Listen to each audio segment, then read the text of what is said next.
हम सब यहाँ पर जो एक विशाल भंडारा जो हमारे विधायक जी रामकरण काला जी और मैं विधायक जी के साथ साथ इनको मैं श्री गोगा भगत कहूँगा, जो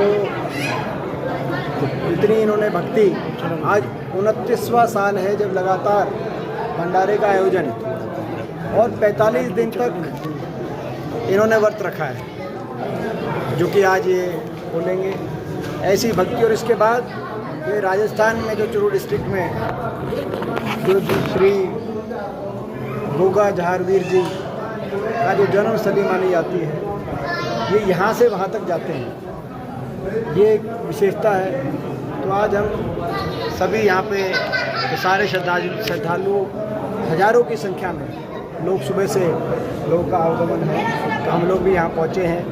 और विधायक जी की जो ये भक्ति है, सच्चे मन से एक भक्त हैं, गोगा भक्त हैं, तो हम विधायक जी का धन्यवाद करते हैं कि लोगों के इस भंडारे के माध्यम से गोगा वीर जी को याद करने का और उनको नमन करने का अवसर श्रद्धालुओं को देते हैं। देखिए, जो राहुल जी की यात्रा है, न्याय की यात्रा है। जैसा कि आप देख रहे हैं कि बड़े पैमाने पे चुनाव के अंदर भारतीय जनता पार्टी चुनाव की प्रक्रिया का दुरुपयोग कर रही है और चुनाव आयोग जो निष्पक्ष भूमिका होनी चाहिए, वो निष्पक्ष भूमिका बजाय भाजपा की सहायक भूमिका में नजर आ रहा है।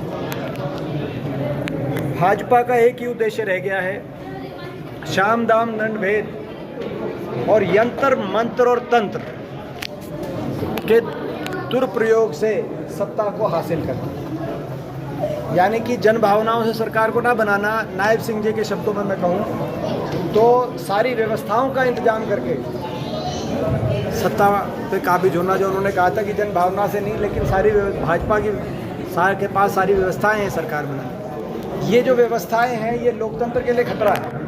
भाजपा की जो व्यवस्थाएं हैं, जो जन भावना से जनादेश को चुराने का काम करती हैं, भाजपा की व्यवस्थाएं, ये लोकतंत्र के लिए खतरा है। आज लोकतंत्र की साख बचाने के लिए ये लड़ाई हम लड़ रहे हैं। और जो बहुत से तथ्य राहुल जी ने रखे थे देश के सामने, चुनाव की मतदाता सूची को लेकर बड़े पैमाने पे जो धांधली की जा रही है, उसका एक और इसका जो सबसे बड़ी बात यह है कि चुनाव आयोग हमें मतदाता की सूची नहीं दे रहा इलेक्ट्रॉनिक कॉपी में, केवल हार्ड कॉपी देता है, ताकि उसको कंपेयर देख ना पाए। एक लगना पड़े, 6 महीने लगे विधानसभा देखने में कर्नाटक में। तो चुनाव आयोग किसी भी प्रदेश की मतदाता, जबकि मतदाता सूची का अधिकार जनता का होना चाहिए, जनता को मतदाता सूची की इलेक्ट्रॉनिक कॉपी मिलनी चाहिए, विपक्ष को मिलनी चाहिए। हरियाणा में भी बड़े पैमाने पर गड़बड़ियाँ हुई हैं और हरियाणा का भी हम दिखवा रहे हैं। जल्दी सारी तथ्यों के साथ हम भी सारे तथ्य हरियाणा की जनता के सामने रखेंगे। देशवासियों को सरकार से उम्मीद है कि भिवानी में जो निर्मम हत्याकांड जो की गई है, जो भी अपराधी हों, जो भी दोषी हों, कोई बचना ना पाए, तुरंत कार्रवाई हो, तुरंत मर्डर सॉल्व हो और अपराधियों को शीघ्रतम व कठोरतम सजा दिलवाई जाए। कानून के अंतर्गत जो भी शीघ्रतम और कठोरतम कार्रवाई हो सकती है वो हो। मगर दुर्भाग्य की बात ये भी है कि हरियाणा प्रदेश में कानून व्यवस्था चौपट होगी। हरियाणा की जो सरकार है, वो कहीं भी पुलिस प्रशासन का कोई कंट्रोल अपराधियों पे दिखाई नहीं दे रहा। आज से प्रदेश की स्थिति चिंताजनक बनी हुई है। जो भारत सरकार के गृह मंत्रालय के आंकड़े दर्शा रहे हैं कि सबसे ज़्यादा अपराध दर आज हरियाणा में हो गया देश में। और मुख्यमंत्री जी को अफसर सीरियसली नहीं ले रहे, क्योंकि अफसरों को पता है कि डोर कहीं और है, सत्ता की डोर कहीं और है दिल्ली में। और कहीं ना कहीं ये भी एक कारण नज़र आ रहा है। मैं मुख्यमंत्री जी को भी कहना चाहता हूँ, उनका कल बयान आया कि मिट्टी में मिलाएंगे।